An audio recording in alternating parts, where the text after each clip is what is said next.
More and more people are doing it, getting this nipped and that tucked, this contoured and that sucked. It's all the rage. It's aesthetic medicine, and that's the title, in fact, of the newest show on this station, debuting next Wednesday. Its host, Dr. Theodore Lazzaro, will stop by to answer my questions and your questions. Also today, my colleague and cohort, the sardonic, witty, and yes, even cute John McIntire, host of Night Talk, will be here. It is an incestuous kind of show today. It's also going to be a good one, so stay with me. Cullen on Cable starts now.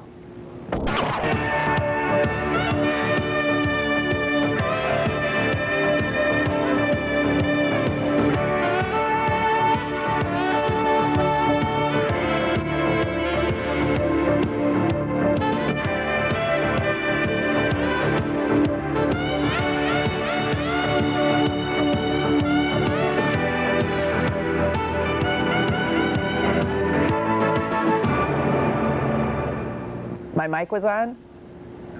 Oh, it wasn't on. My producer in my ear was saying, what'd you say, incestuous? I meant by incestuous that both my guests are people who have programs on this station, so it's like all in the family. That's what I meant. And I thought it was obvious, but obviously it wasn't obvious, so I'm telling you what I obviously thought was obvious, what it was, incestuous. Hi. I'm Lynn Cullen. For the next hour, I'll be Lynn Cullen. For the next hour, I'll be here with you, I hope. That's certainly up to you. But this is interactive television, which means that you can call at any time you would like. 333-PCNC. Now, know that what I said is you can call whenever you would like. That doesn't necessarily mean, as some of you have discovered, that I will pick up the phone. But you can call. We try to get as many people in as we can, unless I'm having such a wonderful time myself that I refuse to let you in, but give it a shot. There are some days when I do nothing but push buttons and take calls, okay? So, we're going to be talking in a moment with a cosmetic surgeon, I guess would be the proper term, but I'll have to ask him. Aesthetic medicine is what he practices, which can do things that are not even surgical, I suspect. But it is, in fact, the hottest thing going in medicine now, and it is not unusual, where it used to be unusual, to know many people who have had some kind of cosmetic procedure done or other. Used to be extremely unusual for those procedures to be done on men, and now that is not unusual. So you guys now treading where we women have gone before. What it all means, I'm not sure, but we will be talking to Dr. Ted Lazzaro in a moment. But first, to the big news today. Did you think for a minute that I was suggesting that the big news was that today, the fact that the president tomorrow is going to be a defendant in the dock, that William Jefferson Clinton will be on trial tomorrow with the House presenting its indictment and its case?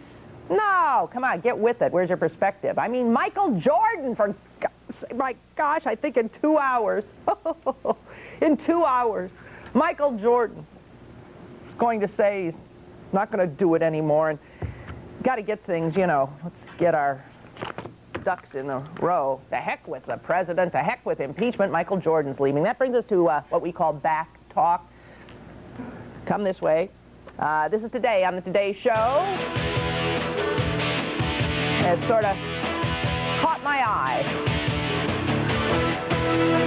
An era comes to an end today in Chicago, where in just a few hours, megastar Michael Jordan will announce his retirement. Okay, now just stop right there. Okay? Stop. This brings up a pet peeve of mine. In fact, there's no need to listen any further. We know the story, right? We've been listening to it for days. So, my pet peeve is, do you remember when news used to be that which had happened? Past tense. Newscasters would come on and say, and earlier today, blah, blah, blah, blah, blah. Or yesterday, yada, yada, yada, yada, yada. Or Or if it was really, if they were on top of it and television allowed this to happen, they would bring you to the scene of a story that was actually happening at that time. So news went from that which had happened to that which was happening, is happening now. The immediacy of television, and radio was able to do it too, to a certain extent, was just astonishing. But lately, and I've noticed it more and more and more to the point where I'm really ready to scream, newscasters see themselves as some kind of, I don't know, prognosticator, predictor, so that everything is in the future tense. And here's why I've got a problem with that. One, it takes all kinds of drama away from us. People who, in older times, would have been told that Michael Jordan has called a news conference for noon today. It is not certain what Mr. Jordan will say. Speculation could occur. But these things now are foregone conclusions. So what do we even need to listen to Michael Jordan at noon today? We know. We knew yesterday. They were reporting it 2 days ago. They start out with this sort of like speculation.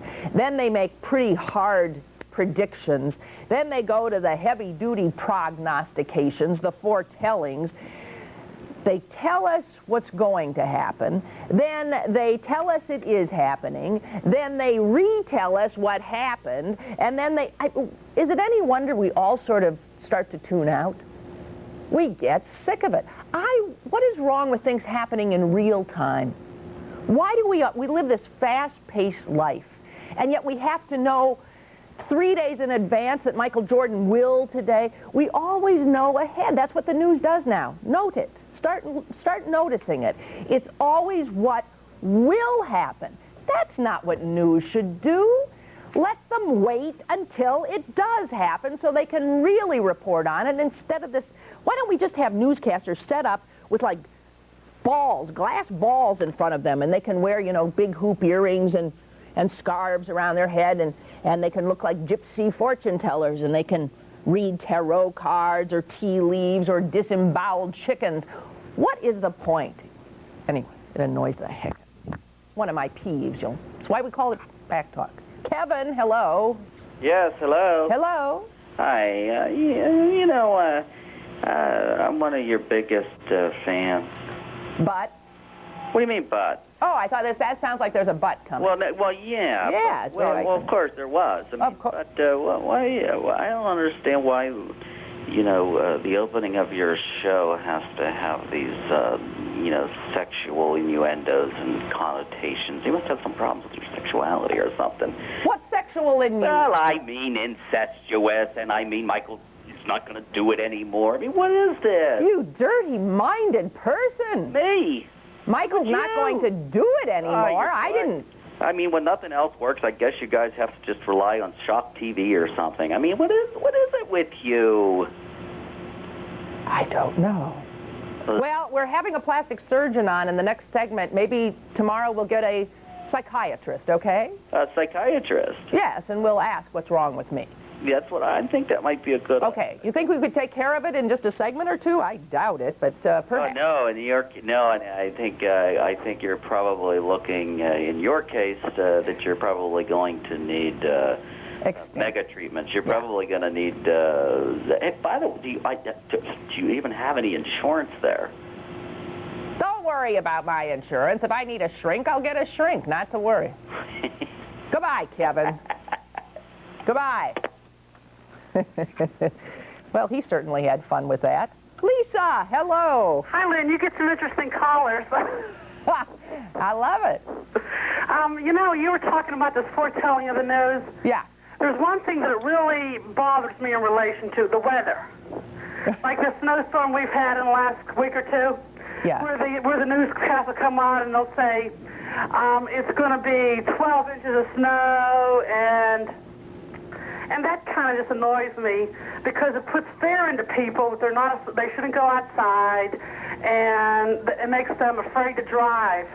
Yeah. You don't even know if that's going to happen yet. Well, but see, the weather portion of the news really is in the foretelling business, always has been.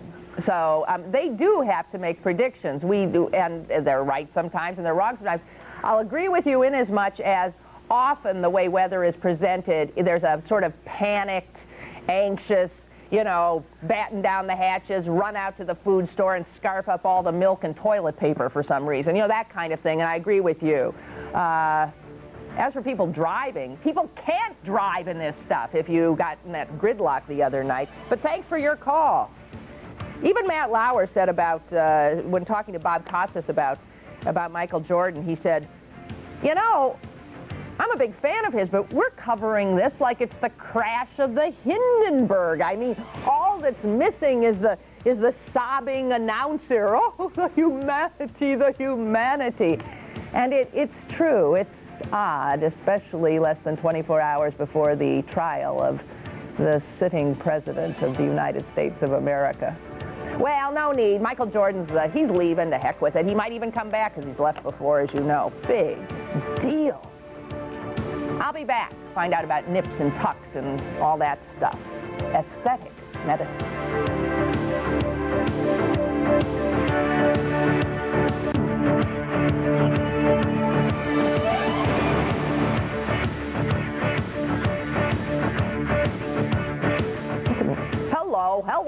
Hello. Well, I want you to know that I've already had my first consult from the doctor here, and he said he doesn't think I need a shrink, and he doesn't even think I need him. And he is Dr. Theodore Lazaro. Call him Theo, you said, or Ted, or... It's fine. Just call him. He'd like to be called. And in fact, you're starting a new show on PCNC. Next Wednesday it debuts in a week. Okay, called Aesthetic Medicine. Now, I had never heard that term, but as I hear it, I think it must mean using medicine to make people prettier or something. What does it really mean? Yes, I think that's it in a nutshell. But aesthetic surgery that we've been practicing as plastic surgery has been something where we've known through the years that physical wellness goes hand in hand with mental wellness. When people look good, they feel good about themselves. But as plastic surgeons, we're doctors first, and correlating this with medicine and getting people to actually do preventive type things, we know prevention is much better than cure. So we look at people and look at them more holistically. Someone comes in for a facelift, for example. Mm-hmm. Years ago, we used to just take an aged skin and tighten it. Now what we'll do is we'll go through different measures of rejuvenating the skin and helping it to look younger and anti-aged, and then tightening it. Same thing with liposculpture. When we do a liposculpture on someone, we'll look at the whole person and see if we can get them on a proper weight loss program and then sculpt what isn't removed. Aha! Because it used to be, I mean, if somebody goes in and has all that stuff sucked out of them, and then they just go back to eating the way they did, it's going to come back, isn't it? That's exactly right. It's a lifestyle modification that will enhance them to live longer and look better in the process. Okay. At what point, though, I mean, so if we're lifting and we're tightening and rejuvenating, at what point, I mean, when somebody's 85, do they say, to heck with it already? I mean, you know, at some point I've seen people say, you know, she looks sort of weird because we know she's like over 70 and she's got this tight face. I think it becomes an individual thing.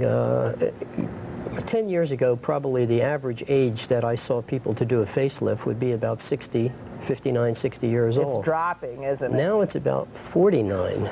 We have the baby boomers coming, and they don't want to see a big drop. They want us to maintain a maintenance and just keep it at that and maintain a look. So you mean somebody, okay, so if you have, okay, at 49, you have it lifted a little bit, when would they come back to, I mean, gravity does what it does, so it's going to come back down. So you have people who you would do, what, on a 5-year plan? Every 5 years you get it ratcheted up a little bit? Usually the average time something like a facelift would last is about 7 to 10 years. Really? And then they would gradually come back to the look that they were 7 or 10 years before. So it wouldn't just all fall down. And that's why it becomes more of a maintenance type of thing where you can do smaller procedures to maintain a look. It's not like, timber! Here, Right. here it comes. wondering, though, about the psychology of it. You noted that people who feel they look good physically feel better, that there's this interplay between our psychology and our physiology, in fact. But I'm wondering if sometimes somebody might come into your office, and it's quite clear. I mean, they don't like themselves. They don't like their skin. They don't like their face. And that, in fact, they don't need you. They do need a psychiatrist. That's an important thing that you have to discern, because if expectations are not realistic, there's no procedure that's going to help that. If they're really doing it for the right reasons, they're doing it for themselves, not for any specific secondary gain. They're doing it because this is something that has bothered them, that they'll feel better about themselves. I get many people that come in and say, you know, I feel great, but I don't look great. I look like heck. I just want to look like I feel. I want to look like realistic. Who I think of as me. Exactly. And I don't. That some people's bodies look older than they feel inside. Men, I hear, are doing it more than they used to. You seeing more men in your practice? Oh, yes, a much higher percentage. The percentage probably 10 years ago, again, it was about 85, 90% women. Now that's it's about 70% and 30% men. And I bet that'll go up. It's going up. And you guys are getting just as vain as we've always been. Hey, Dr. Theodore Lazaro is going to have his own show on Wednesdays at 12:30 here on PCNC, where he can answer your questions, although we've got him for a little bit more, so he can answer your questions right now if you'd like. And if you don't, I've got tons more. 333-PCNC, and we'll be right back. The official transportation provider of Cullen on Cable is Pittsburgh Limousine, the one clear choice in transportation. We're talking to Dr. Theodore, or call him Doc, Theodore Lazaro. And your proper designation is, if I were to call you a cosmetic surgeon, is that correct? Or what do you say you are? Actually, I'm a plastic and reconstructive surgeon. Plastic and reconstructive surgery. You mostly working on people's faces these days, or are you doing the liposuction and that stuff? No, I really do the entire gamut of aesthetic surgery. I do a lot of head and neck facials and eyelids, but we also do a tremendous amount of breast surgery, breast reconstructions after mastectomy, as well as breast enhancements and reductions. Really, a lot of women are doing the breast enlargements? Oh, yes. Here's what I heard about them. Tell me if this is true. That, I mean, let's say, okay, you want some big breasts, so you get some big breasts. But if you lie, you know, that they're not natural, and that if you lie down, they're still sticking up, you know, where a natural breast would sort of like, you know, flow a little bit. But is that true? Do they stick right up? So then someone would know they weren't real. Now, sometimes I think one of the things that could occur with a breast enhancement is you can get what we call a capsular contraction or a tight breast. And that's a low percentage. It should be about 4% of the time. In those cases, that's when that would occur. Oh, really? But again... so it should act and look like a natural breast. Exactly. Okay. What's the biggest breast you ever put on somebody? I'm sure he doesn't like these questions. I can't help it. I mean, if somebody comes in and they're like a 34B, and they want to be... I mean, could you make them a double D? Or would you say absolutely not? Well, I think, is it possible to do that? I think, yes, that's possible. Is it advisable? The answer is no. Of course not. There's a lot of luggage that goes along with that, potential complications. My goal in doing a breast enhancement is to really get them to look sensual and natural, and not do something where you can say from across the street, well, that was a breast augmentation. It just doesn't look good either. Yeah. So if the surgery is right for whatever, eyes, nose, face, it's not something that someone would say, oh, look, there's a nose job, there's a facelift. Exactly. That's it in a nutshell, because you don't want to do a nose, which is going to be our first program, by the way, and say, oh, that's Lazaro's nose walking over there. You want to really individualize it and have it enhance the patient's features, but it looks very natural. The New York Times had a story the other day about some doctor in New York who did noses, and people used to say, there's Dr. So-and-so, there's a Dr. So-and-so nose. These women, they were all teenagers who got his nose done, are now in their 50s, And some of them, believe it or not, have decided the little button nose that he put on everybody is not what they want anymore, and they're going back to almost have their old nose put back on them. Have you heard of that happening? Well, actually, what becomes, again, back in the early 60s, the little ski chute nose and the little turned-up button nose was something that was desirable, and that's the kind of procedure everyone had. And what the realization has been is it may not match their features. So now as they grow into themselves, the nose doesn't match. It's a little teenager nose on someone who looks much more sophisticated.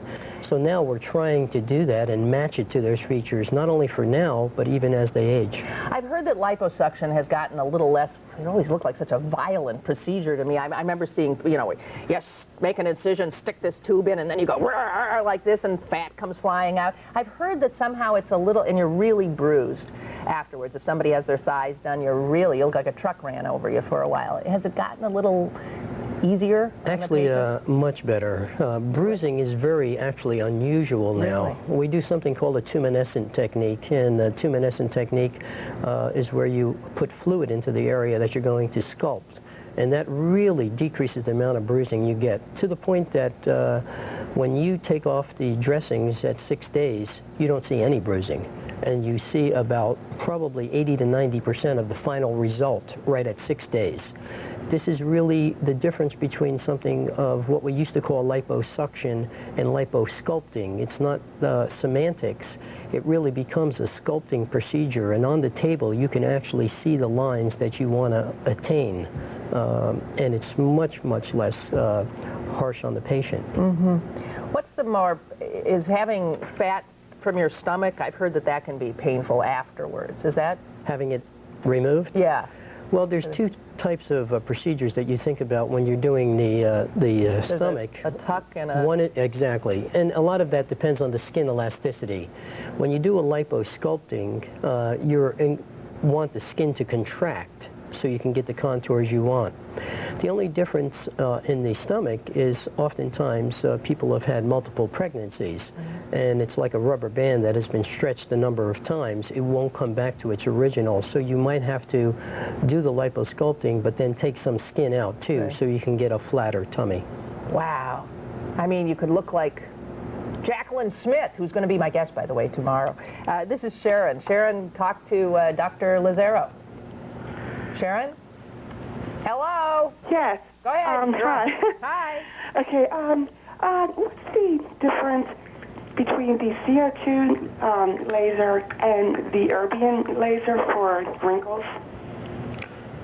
The difference between a CO2 laser and an erbium laser, the CO2 laser goes a little bit deeper. So for people where you really want to eliminate deep wrinkles, especially around the mouth, the lipstick bleed lines, it's difficult to get that with an erbium laser. An erbium laser is much more superficial. The benefit of the erbium laser is the downtime is less. Because it's more superficial, you don't stay red as long. Okay. Thank you. Okay, bye. Bye. When you say that you don't stay red as long, you're red because what? You're essentially new skin. There's new skin there when you... Exactly. When you do the laser, you're taking off the superficial layers of skin. And the beauty of the laser is you have control. You can really, just like peeling the skin off of an onion, you can take it down very sequentially. You have to go deeper with deeper wrinkles. But what you're doing is taking off that superficial layer, so it's kind of like a deep sunburn. But usually within 10 days, you can be back in makeup, and you can be looking, be in the public eye without feeling self-conscious about it. But you'll still be red a little longer than that period of time, but yet you need to camouflage it initially. Oh boy, so many possibilities, huh? Let your imaginations run wild. And note that Dr. Theodore Lazaro, his program Aesthetic Medicine, will be debuting on PCNC next Wednesday at 12:30, and he will be taking your calls. Thanks so much for stopping by. Thank you very much. Yeah, you got me dreaming again about possibilities here. Hey, when I come back, my colleague, the king of nighttime television, John McIntire, joins me. Always fun. Stay tuned.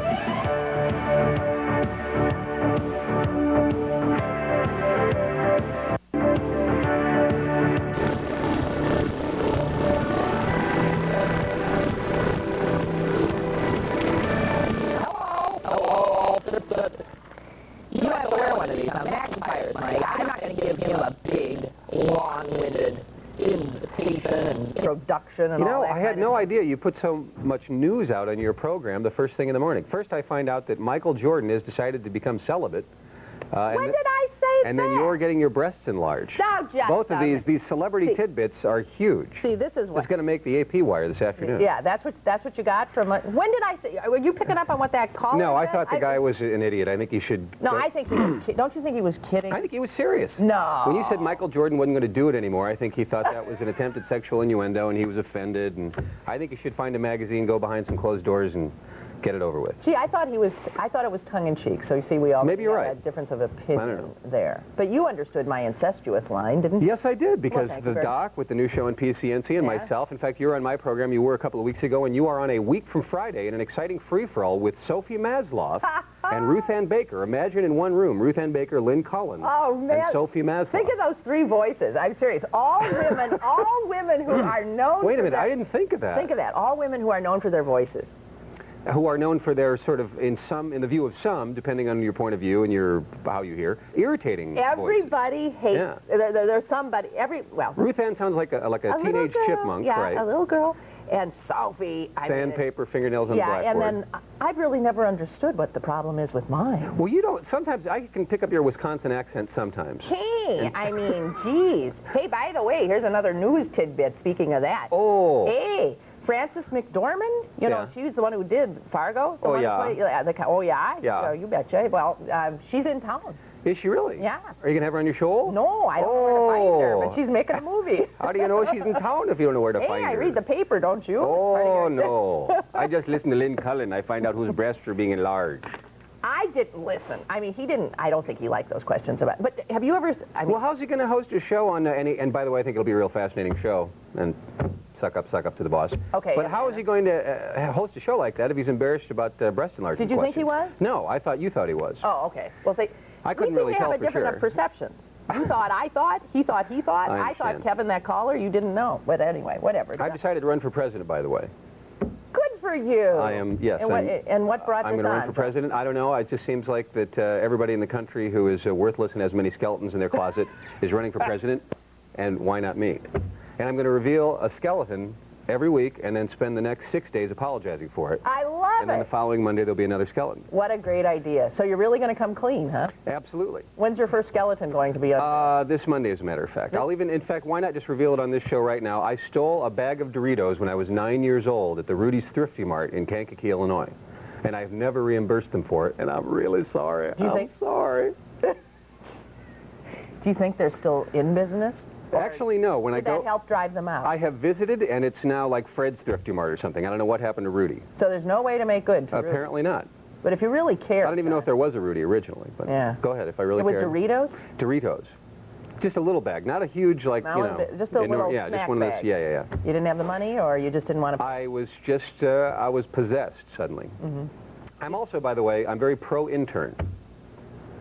I'm heavily pro-intern, and that will be part of my platform. My Whatever Works platform. All right. Try a little of this, try a little of that. All right. Whatever works. So tell me, to get serious for a moment. I'm starting to think. Congratulations. I knew it was only a matter of time. I'm sorry. Go ahead. We're having some fun now. I'm starting to think that they might convict him. Really? Yeah. No. Why? Because this thing has not gone as prognosticated, as scripted from day one. So because the popular wisdom now is, well, he can't be convicted. I mean, there's no way. That's exactly what's going to happen. I think, first of all, that's a cool thing to say, because if it happens, then you look like you were out ahead of the pack. That's what I like to do, is make bold predictions, and then if they don't come true, nobody remembers it, and if they do, I'm a genius. Are you assuming that that's what I'm doing? No, I'm actually not assuming that, no. See, we're not on the same wavelength, though. I don't think there's any way in H.E. Double Toothpicks he's going to be convicted. I don't think he'll ever get 45 Democrats, or a significant portion of them, and as you know, he needs 67 altogether. They don't have to get 45 Democrats. No, what do they have to get? Let's see, if it's 55, 12 then. They need 12 Democrats, right? Okay. You could probably get... They'll never get 12 Democrats in a million years. I just don't believe it. I think because it is still highly partisan, that in the end the Democrats will be loyal, and that they won't get 12 to turn around on them. And I don't think there'll be any new evidence. We've heard it all before. They're not going to let the Jane Doe number 55 and 107 in. Hey, so what do you think about Larry Flynt and the Bob Barr thing? I think I am deeply troubled and saddened by this horrible, the politics of personal destruction are awful, but I'm loving it. I am loving it. That guy is the hypocrite from hell, and he is getting his, and he deserves it. Yeah, he is dead. Especially the pro-life guy approving and driving his wife to the abortion clinic. Oh, but he denied it, so now he's lying. He's a liar. He's a liar. Yeah. Right. And you really feel certain of that? So he's lying now, he's covering up, he's not yeah. Absolutely. Don't you think absolutely. They're all incredible Southern lying hypocrites. Why do we get all these people from the South? I think it's time to secede. I do too. Bob Barr. Redo the Civil War. Trent Lott, who's proven himself to be a homophobe, and he too spoke to that white supremacist group, as you know. The CCC, conservative, Coalition of Conservative Citizens. Right, that sounds right. Is that what they're called? They're unbelievable. It's the John Birch Society, the KKK reborn. It's white supremacy. And both Barr and Lott claim that they didn't know it was a white supremacist group. Oh, they don't have highly paid staffs who can research who the hell they're talking to. So you actually have Trent Lott's staff today coming out and saying, we refuse to say any more on this issue. The senator has spoken. He had no idea, and he is not in any way a member. They thought he was a member. In other words, they thought Lott was a member of the group. Thought he was a member. Lott's now saying he wasn't. You don't suppose he might be lying, do you? Absolutely. No. He's another lying Republican hypocrite, and they will pay at the ballot box in the year 2000. What did I read? 13 of the 19 senators up for re-election, I think, came from states which Clinton carried in '96. So they're in a lot of trouble. You've heard of this website, We Will Not Forget? I'm not sure. What's on it? Well, it's people that are pledging money and all sorts of things to make sure that when the 2000 races come along, that all the people, this 2/3 of Americans who've been saying, stop this, cut it out, in fact, don't forget, because the condescension of the Republicans on this issue saying, well, they have the attention span of a gnat, we can get away with this, they're not going to remember. Right, the House Republicans talking about the Senate Republicans. I was amazed that that insult was allowed to be put forth. What are they thinking? What are they thinking? I'm telling you, the politics of personal destruction will continue apace. Payback is what's going to be coming. I can't wait.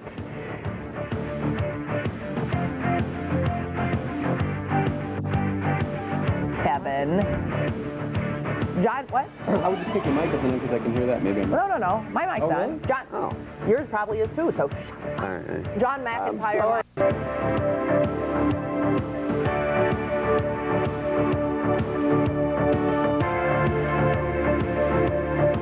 Hello there, and welcome back.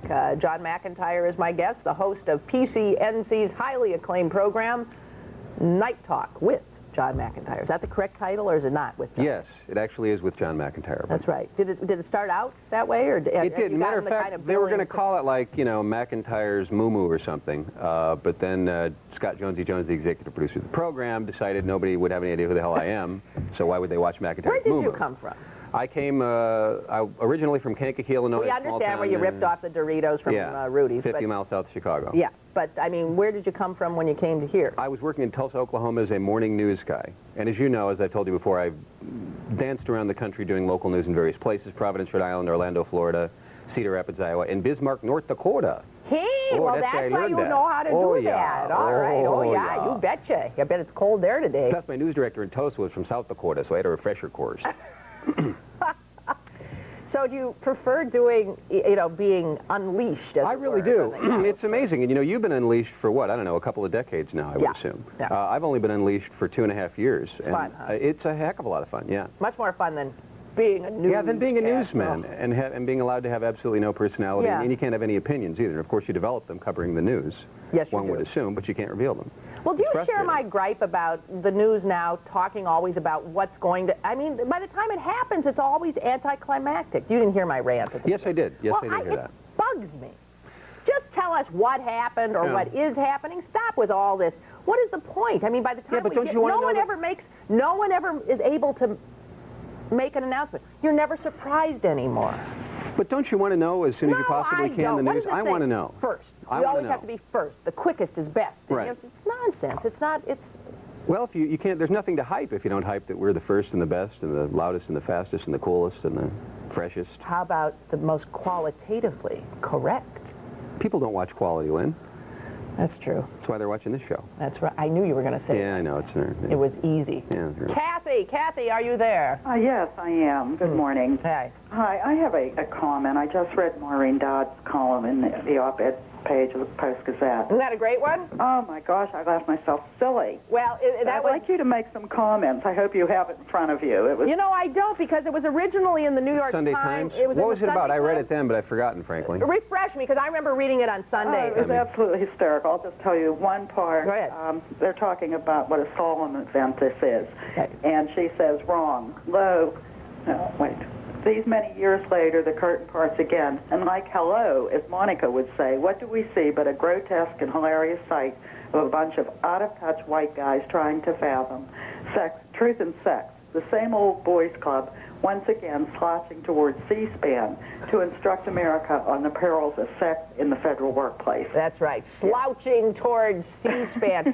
Isn't it incredibly embarrassing and appalling that the fate of the presidency hangs upon whether or not Bill Clinton touched Monica Lewinsky's breast? It's absurd. He says he didn't. She says he did. And so I'm just hoping that here it Monica doesn't testify.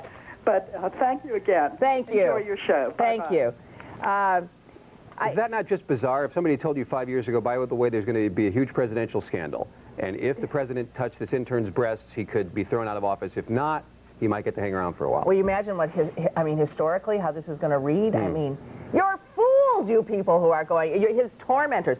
But it is. Maureen Dowd, it's reprinted in the Post-Gazette today. It's wonderful.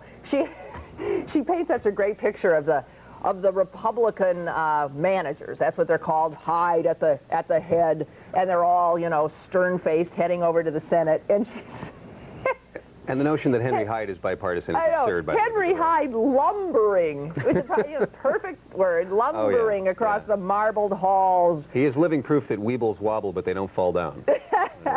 Leading that pack of gray-haired, gray-faced, gray-suited, and gray-spirited fogies.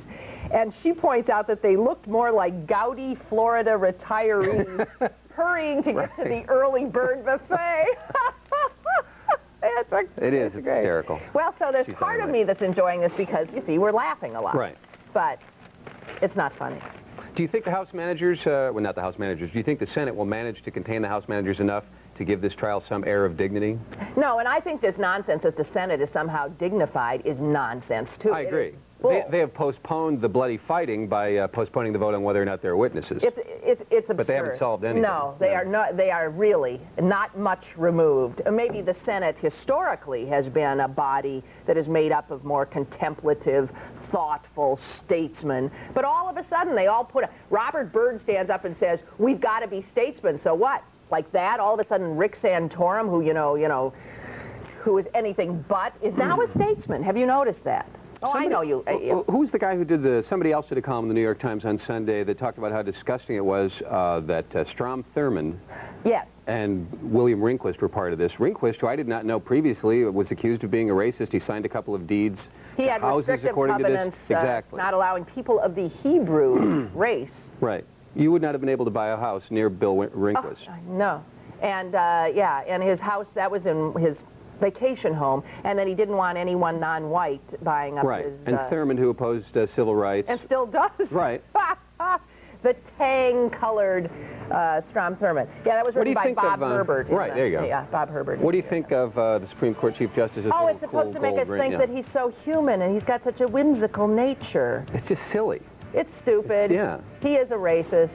They're all, these people, these high-minded people, the rule of law is so very important.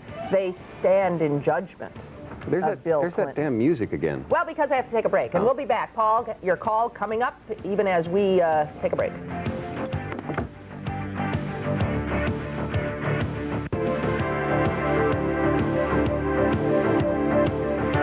McIntire is here, and who would think he'd be this sort of ebullient and jolly, clever, and all that stuff in the morning? I had 5 tall skim lattes right before I came on the show. Lattes, huh?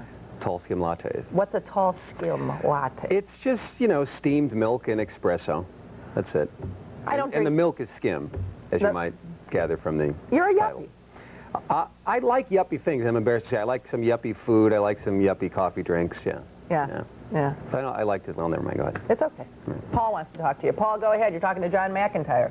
Yes, hi, good morning. Hey. The question is from Mr. McIntire. I wanted to know who his best guests have been on his night talk show. Thank you. Other than me. You're welcome. Yes, I was just about to give the obligatory Lynn Cullen suck-up. Who have the best guests been on the program? Who do you like? Yeah. In terms of... I don't know. That's always a tough question. Every day is Groundhog Day. I've interviewed these people, all of them, like 5 times, and I'm running out of new questions. Let's on the local scene. On the local scene.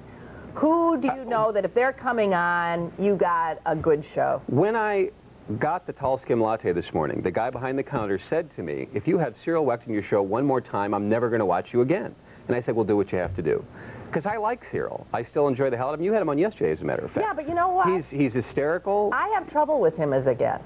Yeah, well, that's because you won't be quiet long enough to let the guy pontificate. I didn't do a thing yesterday. I mean, as the producer even said, all I did was every once in a while I would say, and we'll be back with Cyril Wecht after this, and then I would reintroduce him, and then he has a show. I don't like that. I do want to be more, I have trouble. Well, you never know where he's going to go. He's hysterical. I mean, the other night we had the fire alarm go off in the studio during the show because we're just too low rent to get the fire alarm out of the studio. But anyway, Cyril comes back from the commercial and said, did you like how I saved Dennis Bowman there from the burning flames? I just yanked him out all of a sudden, and maybe he had to be there. You know what? But I mean, he's got a sense of humor. Though, he does that more with you. I think he's... Yeah. You've got better chemistry. And I also like, I have some good chemistry for some reason with Arlen Specter, who also loves, he's a big fat ham. And he loves to be on shows where he can be allowed to be silly. Right. He likes doing politically incorrect. I saw him on Crossfire the other day, and he was making with the yucks. I saw him on CNN on Larry King, and he was making with the yucks, which I thought was not a good idea because he was on with these other senators. They were jurors. Yeah. They were talking about this, and he was like doing his Arlen thing that he likes to do when he's on TV, which is show that he's, got a sense of humor. I just don't think it's wise. You brought up one of the House managers saying that the attention span of the senators was very short. And Arlen said to Bill Press, who was on the program, well, Bill, I think my attention span is fairly long. I was able to listen to every word of your endless question and understand it quite accurately. I can't really do it. You do him good. No, Dennis Bowman actually does him. I do Dennis Bowman doing Arlen Specter. Don't you do that? You hear people imitate people? I can't mimic a soul. No? And I'm always so You can do the Fargo woman. Well, that's because I really used to talk this way. I know. I mean, I can't do anybody else. And you did Tom Brokaw the other night. Go ahead. I do. David Johnson, although, does a nice Tom Brokaw. Remember, he nightly news actually kind of do a drunken You are. Tom has had a few on New Year's Eve, and he... Like you go to Loma Linda, California. I wish they all could be California girls. That's a wonderful. He must be a riot at parties. No. Would you like to be invited to some parties? I would love to be invited to some parties. When the hell are you going to invite me to some parties? I never give. I'm not. I do my little show. I go home. Yeah. I feed the cats. It's a sad life. It's a lonely world. People think that he's got it all, and in fact, I have nothing. Not a thing. Zippo. Well, it's too bad. All right. So, locally, aren't you sick of the stadium stuff? Aren't you sick of Plan B? Are you sick of what? Is there any story that still intrigues you? The county commission race intrigues me because... county exec race. County executive race, absolutely. I'm sorry. Even though I like Mike DeWitt a lot, I think Cyril's going to beat him. Yep. Jim Roddy is a guest on the Night Talk program tomorrow night. That's good. Tomorrow he's holding a news conference. Just a wild hunch that he's going to announce that he's going to run for county executive. I agree. So in the end, it'll be Roddy and Cyril, and that'll be a fascinating race. Great race. Because Roddy is smart enough to get under Cyril's skin, and when somebody gets under Cyril's skin, he's going to go ballistic. Right. It'll be hysterical. So who's going to win that? Cyril's going to win, because as you also know, Mike DeWitt was the top vote getter in the last county commission race, even though the two Republicans ended up governing for a few months until the one left, as you know. So Cyril Wecht, don't you think? As Lord of Allegheny County. That will just be hysterical. There will be more yucks. We'll be able to milk that puppy for decades. We'll have to stick around, all of us. Don't be leaving Allegheny County now that Cyril might run the joint. I think he will, too. I agree. Oh, you do? All right. Always a pleasure to have you. Good to see you. Great to see you. So you'll see me a week from Friday. I'm going to be on John's show with Sophie Masloff and Ruth Ann Baker, the three most recognizable female voices in Pittsburgh. And there's brains behind those voices as well. Should be fun. Absolutely. Absolutely. I'll be back.